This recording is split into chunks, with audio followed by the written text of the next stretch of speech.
Fala galera, tudo bem? Começando mais um Acabou em Pizza. No vídeo de hoje vamos falar de política de novo, vamos falar como, a gente vai fazer um resumão, eu, Daniel e a Carol, a gente vai fazer um resumão de como começou a crise política no país, ali por 2013 e 2014. A gente vai fazer um resumão então de todo esse período até mais ou menos agora, no início de 2018. Vamos lá! Então, pra gente entender um pouquinho melhor, a gente vai começar ali falando sobre a crise do primeiro mandato da presidente Dilma, que foi ali 2011 até 2014, que veio esse mandato de uma era de prosperidade dos governos, dos dois mandatos do presidente Lula, e aí acho que ele foi o início, mais ou menos, assim, da crise profunda mesmo. Então, o primeiro mandato da presidente Dilma começou muito bem. As coisas começaram a mudar um pouquinho ali por 2013, mais precisamente em junho de 2013, quando várias cidades, grandes cidades, resolveram protestar inicialmente contra o serviço de transporte público, mas depois virou um protesto muito grande contra a corrupção, contra a má gestão pública, em um amplo sentido da palavra. Então começou ali uma grande insatisfação contra o governo Dilma. Inicialmente era pelos 20 centavos, que tinha aumentado a passagem dos ônibus, mas aí depois a insatisfação popular era tão grande que ultrapassou isso. E desde então o governo Dilma nunca mais foi visto com os mesmos olhos. Com isso então, a oposição, sentindo a crise do governo, ela resolveu atacar e pressionar, porque afinal de contas ela não queria voltar ao poder. E aí as eleições estavam se aproximando, né? 2014 era ano de eleição. Inclusive, por pouco, o PSDB não ganha as eleições. Foi uma eleição bem disputada entre a Dilma e o Aécio. A Dilma conseguiu se reeleger, mas com apenas 51,64% dos votos. Então é uma margem bem pequena ali da vitória. Às 8h30 da noite de domingo, nós vamos anunciar dentro do Fantástico que Dilma Rousseff está reeleita oficialmente para a presidência da República. Como a eleição ela foi muito acirrada, a oposição ela viu que ela estava ganhando força no país, então ela ia continuar pressionando durante todo o governo Dilma para buscar brechas ali para enfraquecer o governo Dilma e tentar voltar para o poder. Para piorar a situação, as medidas econômicas da Dilma começaram a falhar e ela começou a se afastar dos seus principais aliados dentro do governo, como, por exemplo, o PMDB, que até então era seu principal parceiro de base. Esse afastamento acabou gerando insatisfação de alguns nomes importantes dentro do PMDB, entre eles o vice-presidente, até então, Michel Temer, e o também até então, presidente da Câmara de Deputados, Eduardo Cunha. E aí no meio desse caos todo, começou a Operação Lava Jato, e que ela investigava, no caso, doleiros que utilizavam uma empresa de Lava Jato como fachada, então, para lavagem de dinheiro, e sendo que essa lavagem de dinheiro envolvia empresários muito grandes brasileiros, assim como políticos também. Inclusive, um desses era o nosso então presidente da Câmara, Eduardo Cunha. E vocês já vão entender mais porque a gente citou este nomezinho específico. Então vamos voltar aqui agora para 2015, o segundo mandato da presidente Dilma. Lembra que a gente falou para vocês que ela foi eleita com uma margem de votos muito parecida com a do Aécio, e isso gerou bastante satisfação e vontade de duelar da oposição, e foi o que aconteceu, até porque em 2015, de março até dezembro, ela sofreu 46 pedidos de abertura de processo de impeachment, mas esses processos nunca foram para frente. Só foi em 2 de dezembro de 2015, então, que o presidente da Câmara de Deputados da época, o Eduardo Cunha, acabou aceitando a abertura do processo de impeachment da presidente.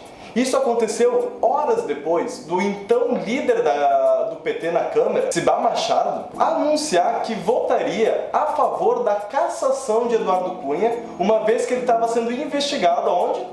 Na Lava Jato. A mim não tem nenhuma felicidade de praticar esse ato. Eu não o faço por nenhuma motivação de natureza política. Então, o processo de impeachment da presidente Dilma foi aberto e ela estava sendo acusada de pedalada fiscal. Tá, e o que é a tal pedalada fiscal pela qual ela estava sendo acusada? É quando o governo, ele se usa do dinheiro de um banco público ou privado para financiar os seus programas sociais. só que ele não paga na data que ele deveria pagar. Só que aí o banco continua pagando então os programas sociais em dia, tudo certinho, sem receber. Aí com isso dá uma falsa ideia que a economia do país está estável, porque tudo está acontecendo da maneira que deveria, só que os bancos não estão recebendo. E quando um banco não recebe, ele cobra juros em cima disso. A defesa da presidente Dilma, ela alega então que ela não foi a primeira a fazer isso, que muitos outros governantes antes dela e no mesmo período em que ela estava governando se utilizaram das pedaladas fiscais e nenhum deles estava sendo punido. A popularidade da presidente Dilma continuava a desabar. 3 meses após a abertura do processo de impeachment, o senador Delcídio do Amaral, do PT, assinou um acordo de delação premiada na Operação Lava Jato e acabou denunciando, falando que Dilma e Lula estavam confabulando para trancar as atividades da Polícia Federal. Com isso, a Polícia Federal começou a investigar mais o Lula e a Dilma nomeou o ex-presidente Lula como presidente da Casa Civil. No mesmo dia, o juiz Sérgio Moro, que é o principal nome da Lava Jato, denunciou dizendo que a Dilma estava fazendo essa nomeação só para proteger o ex-presidente Lula. Porque no momento que ele se tornasse ministro, ele teria o foro privilegiado, ou seja, sairia das mãos do Moro, que era o juiz responsável, para ir para o Supremo. Isso aí. Então, o STF, que é o Supremo Tribunal Federal, acabou anulando a nomeação do Lula. No meio dessa confusão, então, o PMDB ele estava vendo que o PT estava caindo em desgosto no cenário político nacional, e aí ele começa a dar sinais de que ele está se afastando do PT. Inclusive é vazada uma carta do Temer para Dilma, onde ele fala dessa insatisfação do partido e dele mesmo com os rumos, né, que a política da Dilma está indo, e com a nomeação então do Lula para a Casa Civil, o PMDB ele rompe então oficialmente com o PT, e o PMDB ele é um parceiro político muito forte, porque ele tem um número muito grande de deputados na Câmara de Deputados.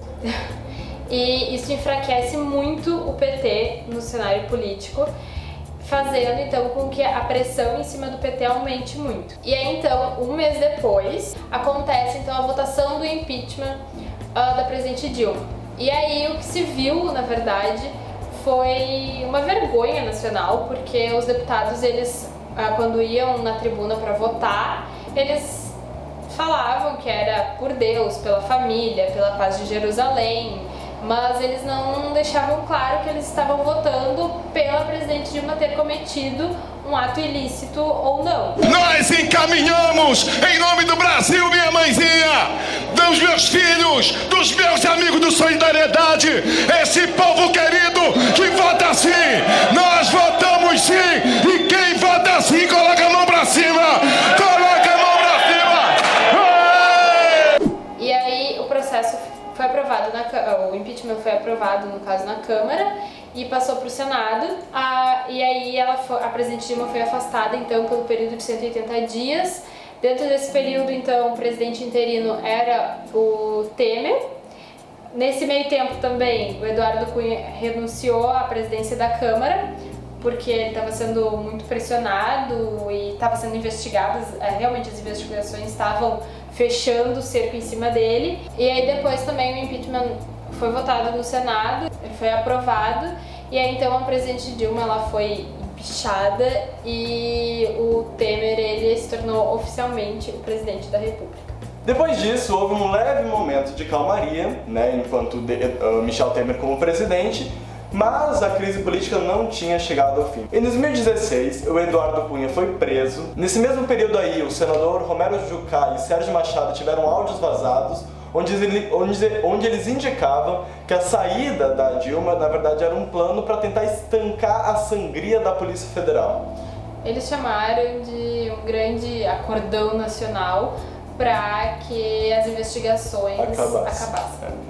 E desde o impeachment da Dilma, diversos manifestantes começaram a reclamar contra o governo do Michel Temer, principalmente porque ele propôs algumas reformas bastante polêmicas, principalmente a reforma da educação, da previdência, do trabalho e, por fim, a reforma política que ele queria aplicar agora no fim do seu mandato. Chegamos em 2017, mais uma crise que vem por aí, e dessa vez o grande ator dessa crise, o grande mentor, na verdade, da crise, vem com o nome de Joesley Batista, que é um empresário brasileiro, um dos donos da JBS, e porque ele vaza uma conversa que ele teve com o presidente Temer no Palácio do Jaburu. Essa conversa, ela não era oficial, não teve um caráter oficial, e nesse período o Joesley já estava sendo investigado em 3 operações diferentes. Durante essa conversa, o Joesley ele fala para o Temer que ele já comprou 2 juízes e um procurador.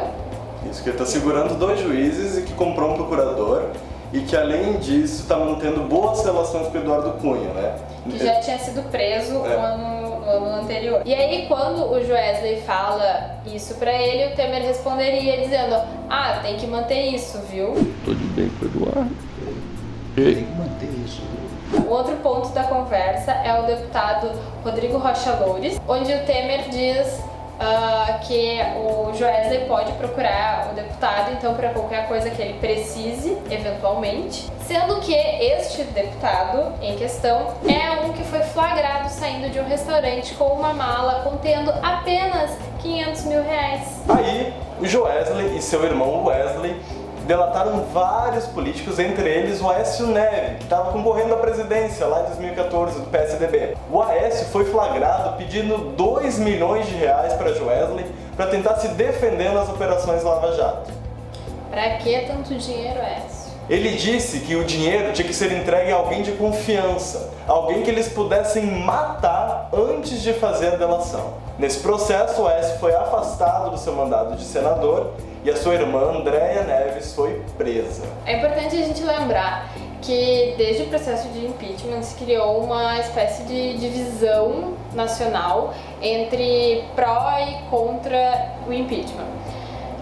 Tanto no Facebook se via isso, quanto nas ruas mesmo vários movimentos sociais se uniram e foram às ruas protestar contra o impeachment, dizendo que ele na verdade se tratava de um golpe promovido pela direita, e ao mesmo tempo várias pessoas foram às ruas exigindo o impeachment, clamando por justiça, na verdade, porque as pessoas elas estão muito cansadas e muito, acho que, desesperançosas com o cenário brasileiro. Então, o que a gente espera para 2018, nessas eleições, é que essa polarização seja deixada um pouquinho de lado e que a gente analise mais os discursos e as propostas, as estratégias dos próximos governantes, para que essa polarização não deixe o Brasil ficar parado. Espero que vocês tenham entendido um pouco mais de como começou essa crise, a última crise, né? O Brasil é um país que passou por muitas crises durante sua história,